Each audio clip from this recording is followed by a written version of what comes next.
Have you ever noticed that the more someone is around, the less they are missed? There is something perverse about this social mechanism. Because we were taught that being present means being trustworthy, that appearing means being relevant. But the brutal truth is different. The more available you are, the more disposable you become. And no, this is not ego. This is power structure. The most influential people in history knew this. They did not hide out of vanity. They disappeared as a strategy. Nietzsche warned, "Modern man has become small because he reacts too much. He shouts, exposes himself, justifies himself, tries to prove all the time that he is there, that he is important, that he deserves attention. But by doing this, he becomes predictable. And everything that is predictable becomes scenery, background, noise." The man of power, the one Nietzsche called the free spirit, is the opposite. He dominates time, manipulates absence, transforms every appearance into an event. He understands an uncomfortable truth. The value of a presence is born in the weight of its absence. And that is exactly what this video will tell you. A hidden code that the powerful instinctively master. Why appearing less increases your authority, attracts desire, commands respect, and why always being available turns you into a cheap pawn in a cruel game. We will unravel this concept in depth, from behavioral psychology to Machiavelli's philosophy, from Nietzsche's shadows to the elegant silence of the master Lao Tzu. And we will do it bluntly, without shallow talk, going straight to the point where the game changes. Because the world we live in does not value what is constant. It idolizes what is scarce. That is why you remember someone who ignored you more than someone who was always available. That is why absence provokes more than insistence. The paradox is there, screaming for those who have eyes to see. If you appear too much, you dissolve. But if you know how to disappear at the right time, you become a myth. And those who are mythified do not need to beg for attention. They receive it, silently, unquestionably, inevitably. The modern world has a silent vice, the need to be present all the time, as if relevance depended on being noticed every second, as if disappearing were a sign of weakness. But this obsession with visibility is killing you, not in your body, but in your social perception. What makes you seem trustworthy today makes you forgettable tomorrow. And the cruelest part, no one tells you that you are being ignored. They just replace you. And when you realize it, you are no longer valuable. Nietzsche called this phenomenon resentment. Not emotional resentment, but existential resentment. He described a type of man who, unable to assert himself, tries to make himself indispensable through excessive presence. He is always there, always available, always trying to prove that he is good, fair, necessary. But it is precisely this attempt that condemns him, because everything that is given too much loses its flavor. Human nature despises what does not require effort. It is the cruel paradox of proximity. The easier you are, the less desired you become. Think about your own relationships. That friend who responds to everything right away, who never says no, who is always available to listen, help, and be there. At first, it seems like a blessing.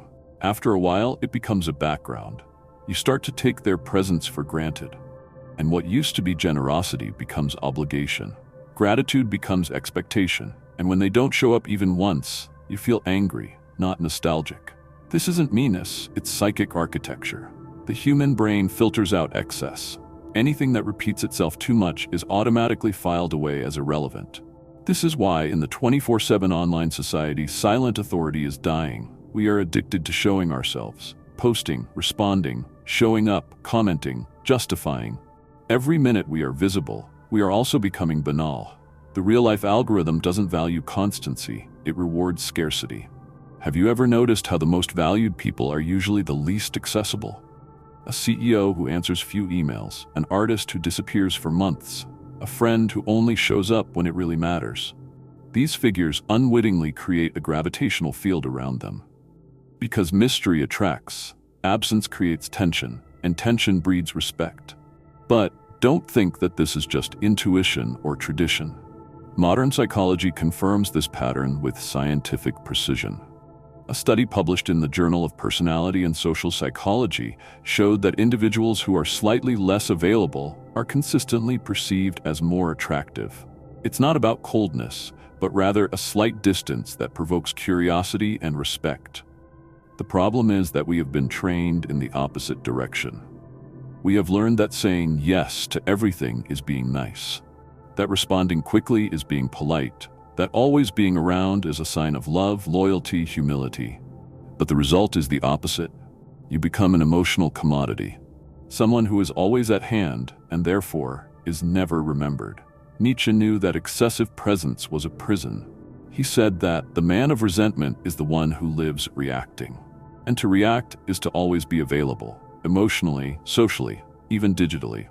It is to lose control of one's own time. It's letting others define when you show up, what you respond to, where you should be. And a man who doesn't control his own rhythm is a man who doesn't inspire respect. Freedom, according to him, begins when you no longer need to justify yourself. And only those who can withdraw are free. Pop culture proves this all the time. Beyoncé disappears for months. No stories, no tweets, no behind-the-scenes footage. And when she returns with an unexpected album, she changes the entire industry. Elon Musk disappears from the spotlight and reappears with a single post that shakes up the stock market. They understood something that most people have forgotten. Silence, well used, is more powerful than any speech. But the opposite is also evident. How many influencers, celebrities, and even friends have you seen losing impact because they post too much, talk too much, show up too much? It's what Nietzsche would call symbolic self-violence. You destroy your own value by trying to be too present. You trivialize yourself with your own generosity, not out of malice, but because they don't know how to use scarcity as leverage. And here comes a brutal truth. People don't remember those who are always there. They remember those who are missed. Scarcity is more powerful than persistence. Strategic disappearance is more impactful than constant presence. And this requires a new type of intelligence, not emotional, but symbolic. The ability to understand that, in certain contexts, showing up is a mistake, and disappearing is the masterstroke. It's like silence in a song. The pauses between notes are not absence. They are part of the melody. If you take away the silence, you destroy the art. The same goes for you. Your well-placed absence is part of your narrative. It's not about running away, it's about holding back. It's not about hiding, it's about making yourself unforgettable. And no one is unforgettable by always being available. The truth that Nietzsche tells us, interwoven in his criticisms of modern man, is clear. You need to relearn how to disappear. Not to isolate yourself, but to be remembered. Not to hide, but to create meaning. Because in the world of excess, whoever dominates silence dominates everything. And it is precisely at this point that we enter the secret that great leaders, thinkers, and strategists have always known. Power lies not in insistence, but in mystery. Respect is not born from excess, but from space. And desire is not fed by what is constant, but by what is about to escape. Absence, when used well, is not an escape. It is provocation. It is strategic art, because what disappears shines. What escapes attracts, and what appears too much dissolves. This is the invisible logic behind true authority, and it was understood by the greatest names in the history of power. Machiavelli, for example, said it in no uncertain terms: a prince who is esteemed is not easily conspired against. But how does one build esteem? He answers bluntly, by not being common, not being easy, not being constantly present. The value of the prince comes from his distance, from his mystery, from being there, but not all the time. Machiavelli knew that a ruler who exposes himself too much loses his aura. Familiarity does not only generate intimacy, it dilutes fear, deflates respect, and feeds judgment. The more the people see the king, the less they fear the crown. That is why great kings like Louis XIV appeared in a meticulously calculated way. The Sun King was not accessible. He was orbited. His presence was a rare, almost divine experience. His movements, his words, his looks, everything was scarce. And precisely for this reason, everything was interpreted with obsession. A phrase of his was a sentence, a gesture, a code, because his silence built tension, and tension built reverence. The same principle echoes centuries before in Eastern philosophy. Lao Tzu, master of the Tao Te Ching, taught that the true sage leads without being in front. The wise man withdraws and therefore is always ahead. A contradiction? Yes, and that is exactly what makes it powerful. The true leader does not shout, he suggests, he does not invade, he attracts. His absence, his restraint, his economy of words, All this amplifies his influence, because when you withdraw, you give space for your presence to continue acting. It is the paradox of subtle power. The less you appear, the more your presence is felt, and the more you force visibility, the less impact you generate. This same pattern appears in the most intimate human relationships. A classic study conducted by Robert Cialdini, a psychologist renowned for his theory of the principles of persuasion, revealed the so-called principle of scarcity. People value what is rare more. This is not a rational choice. It is biological programming. We are instinctively attracted to what can disappear, to the chance that may not be repeated, to the touch that may be the last. And that is why mystery has so much power, because it activates desire before we even know what exactly we are wanting. This is the invisible engine behind attraction, admiration, charisma. It is not beauty. It is not talent. It is doubt. That question mark that hovers between what you show and what you hide. The space between gesture and absence. The interval between I am here and gone. This interval is the fertile ground where respect and desire grow. And the best example of this is in pop culture, where those who master silence become unforgettable. Beyoncé is the perfect synthesis of this. She disappears for months. No hints, no announcements, no leaks. And then suddenly she comes out with an entire album, a complete visual project that redefines the music business. She doesn't beg for attention. She's not on the feed every day. She shows up when she wants, how she wants, and every appearance is an event. Because silence built the stage. Mystery created expectation, and absence fueled desire. The impact is multiplied because there's no saturation. There's scarcity. Elon Musk also dominates this game. He disappears from social media, disappears from interviews, leaves people wondering what his next steps will be. And then he returns with a single sentence that brings down markets or launches billion-dollar products. The secret isn't just in what he does, it's in what he could do. It's in the empty space between his moves, where people's imaginations run wild, filling the gaps with speculation, fascination, and fear.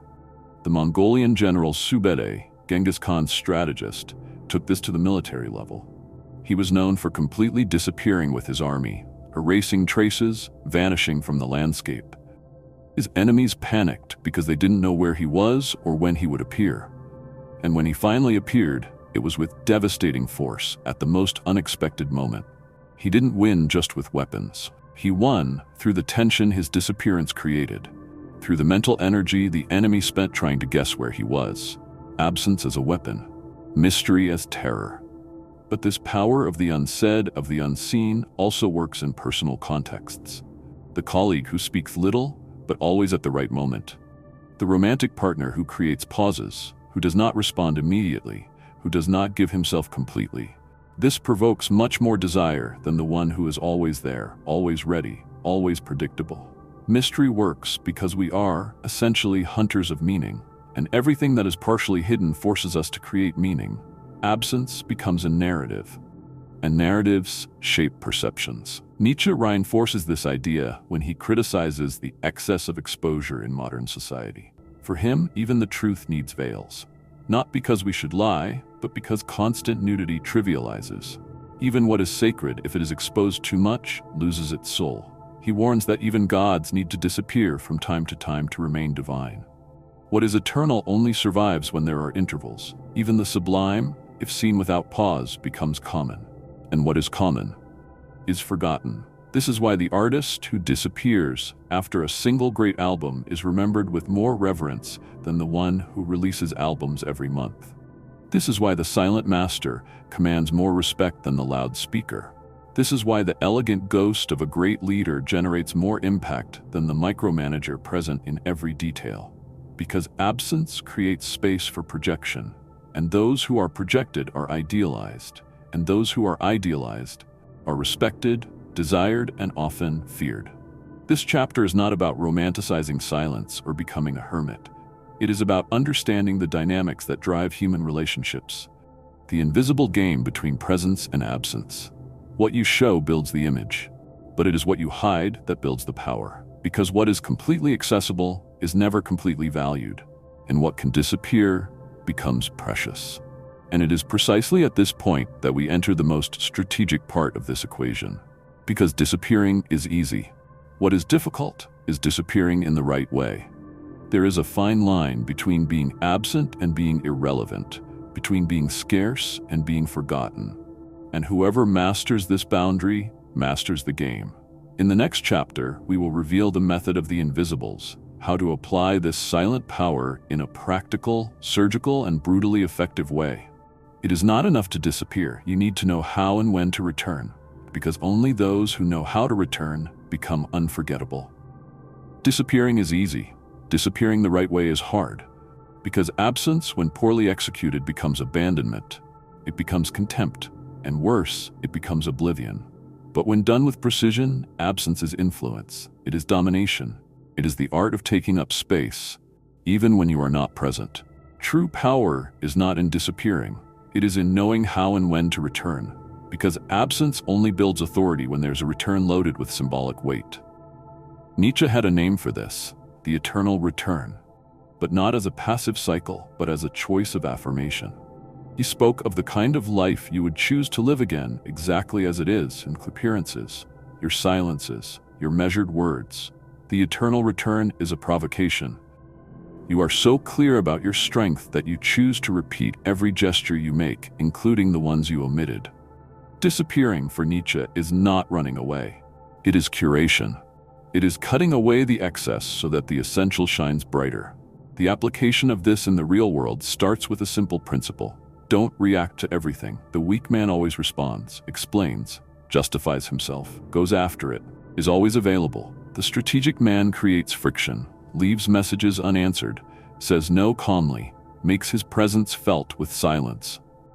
Because he understands that the game is not about frequency, it's about impact. A single sentence said at the right moment is worth more than 100 empty presences. Want a brutally practical example? Leave your phone on silent. The modern world has hijacked your attention, your urgency, your presence. You have become a reactive avatar, always ready to respond. But each immediate response is a micro-renunciation of your value. Each hasty yes is a dilution of your magnetism. Start declining invitations without guilt. Let conversations die in silence. Allow your absence to become a space for reflection for others. On social media, the logic is even crueler. Being present all the time makes you invisible. Frequency kills mystery. If you post every day, respond to everything, comment on everything, share everything, you have become a landscape. And landscape does not provoke. You need to create noises of absence. Disappear without warning. Come back with something strong. A thought, an image, a gesture that breaks the pattern. The logic of algorithms is predictability. But the game of power is interruption. In personal relationships, the secret lies in the apparent contradiction. Caring without offering yourself all the time. Loving without canceling yourself out. Being present without being available. It is about showing up when it really matters and disappearing so that the other person recognizes the emptiness. This is not coldness. It is clarity. It is knowing that respect grows in space, not in saturation. The partner who does not respond immediately, who does not rush to please, who does not try to be perfect, he becomes a field of mystery, and mystery feeds desire. And here is the key. Disappearing does not mean stopping caring. It is showing that your presence has a price, that your time is not accessible out of need, but by choice. When you give total access, you communicate that there is nothing rare about you, nothing valuable. But when you create tension, when your silence speaks, when your absence is felt, you start to be perceived as someone who must be conquered, not maintained by inertia. This is the posture of the strategic invisible. He does not need a constant audience. He does not perform to please. He appears when he wants, and when he appears, everything changes. Because he carries with him the weight of doubt. Why did he come now? What is he going to do? What does he know? This doubt creates respect. And respect builds authority. It is not arrogance. It is architecture of perception. Even animals understand this. The alpha wolf does not bark. He does not chase. He observes in silence. He positions himself when he needs to. And when he moves, the entire group adjusts its behavior. It is not because of the noise. It is because of the impact. Controlled presence is amplified presence. And this is what you need to learn to emulate in your daily life. control over when, how much, and why you appear. But be careful. Disappearing in a chaotic way makes you forgettable. The truly invisible does not disappear. It recalibrates. It observes. It distances itself so that its re-entry has the power to disrupt. It knows that silence must be filled with value. That time off stage is time to create invisible power, to improve, to plan, to surprise. It transforms the backstage into a laboratory of mastery. And when it returns, it does not return asking for space. It returns taking it. Because its return was planned to be a turning point. It does not return the same. It returns transformed, stronger, rarer, more prepared. Absence, in this context, is merely the interval between two powerful versions of itself. Power doesn't scream, it waits. It doesn't beg for attention, it attracts it. And the quietest way to attract it all is to understand a simple rule. The world values what it can lose. If you're always accessible, you're predictable. If you're predictable, you're disposable.